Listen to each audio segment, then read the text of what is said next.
Oh, yeah, love it. Big cheer, everyone. It's Deaves.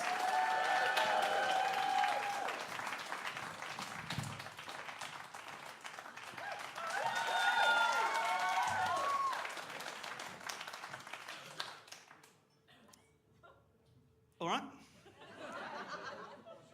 He's had enough. That was fucking quick. Saw my haircut, thought no. Fuck you. I've just got to bring this up before I get into it because it's bothering me. I suffer from obsessive compulsive disorder, and none of you are sitting in the right place. I also suffer from paranoia, and I think you might be doing it on purpose.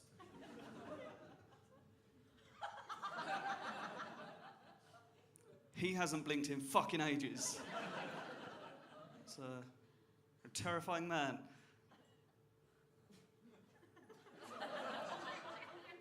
I feel like he's gonna follow me home. Yeah, I live in Southend. Fuck you. I'm winning there. You're gonna get tired because I'm driving. Do you drive? The fuck is happening? Why am I? We've got any fans of the English language in tonight? Yeah, like 4, that's fine. It's a moderate percentage, that's okay.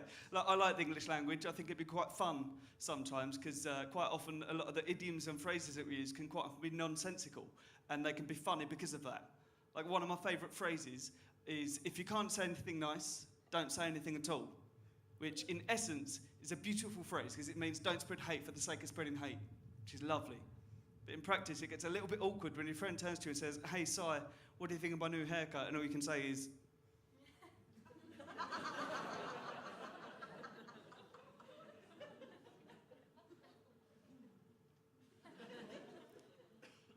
comb? It's upsetting. There's another phrase that I like, and I think you might know it. It's supposed to be about ecology. It's supposed to be about saving the world, but I think it's actually got some more sort of health implications to it. Help me finish the phrase if you know it, because that phrase is, if it's brown, flush it down. If it's yellow, drink more water. You are unwell.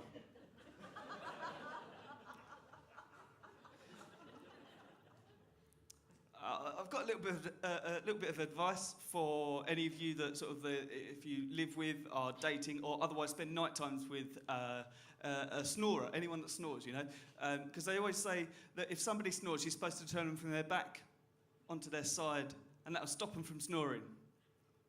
I find it a lot more efficient to turn them all the way over and hold them down.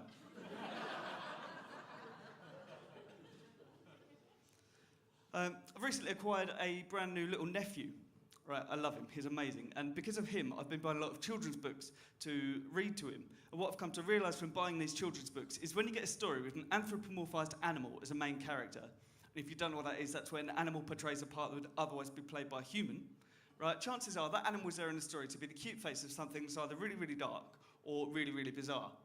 So what I've been doing recently is considering what those stories would be like if you turn the animals back into people and the stories become their true, dark or bizarre selves.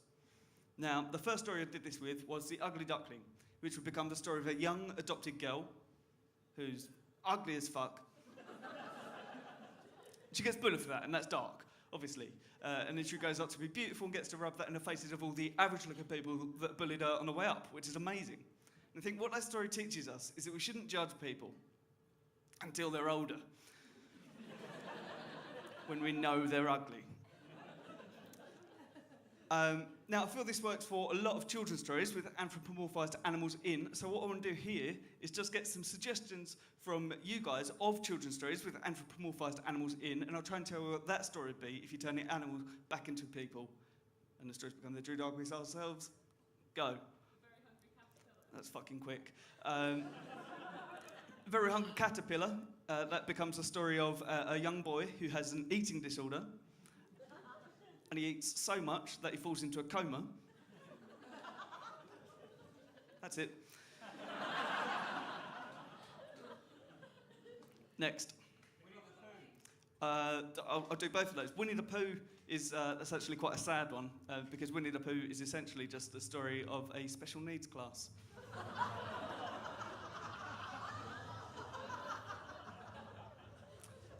Three Little Pigs. Three Little Pigs is the story of why you should be friends with somebody who's upper class. Let's do a couple more. Hang on, what? Yeah, that's an egg. It's not an animal, is it? Could be a right, okay. If we're going to work on that, then that is a fetus sitting on a wall. It's fucking weird, man. It's not okay. What was the other one over? Gruffalo. Is now, I just want to make sure people are familiar with the story of Gruffalo. Are you familiar? No. There's half of you aren't, half of you are. It's quite long. I haven't got time to tell you, so some of you will find this funny, some of you will not. Rest assured, if you go home and look it up, you're going to go, that was fucking clever. So Gruffalo just teaches us that if you go to the woods, chances are a lot of people are going to want to eat you. People sitting there going, I'm going to have to watch it when I get in. Is that accurate? Let's do a better one. Fantastic Mr. Fox is, that's just the story of an arsehole. What was the one down here? Is it you?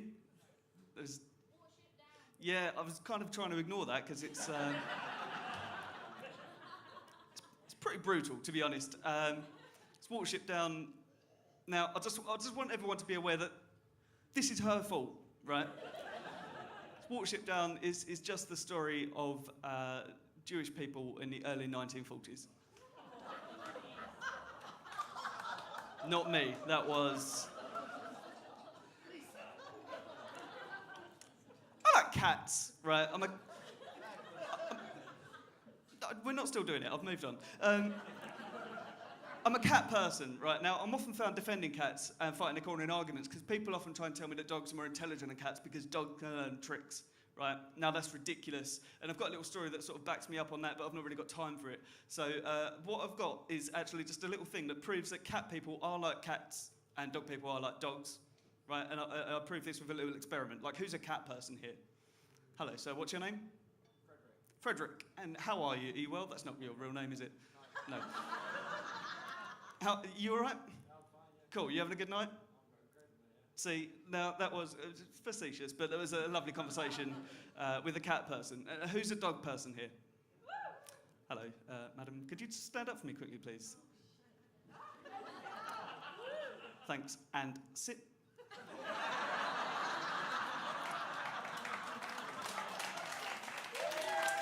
Thanks very much. You guys have been lovely. I've been Side Deaves. Cheers.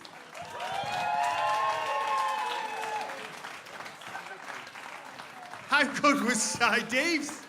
Fucking awesome. And you, Frederick, you're not a cat person. You're fucking not allowed cats. So, Si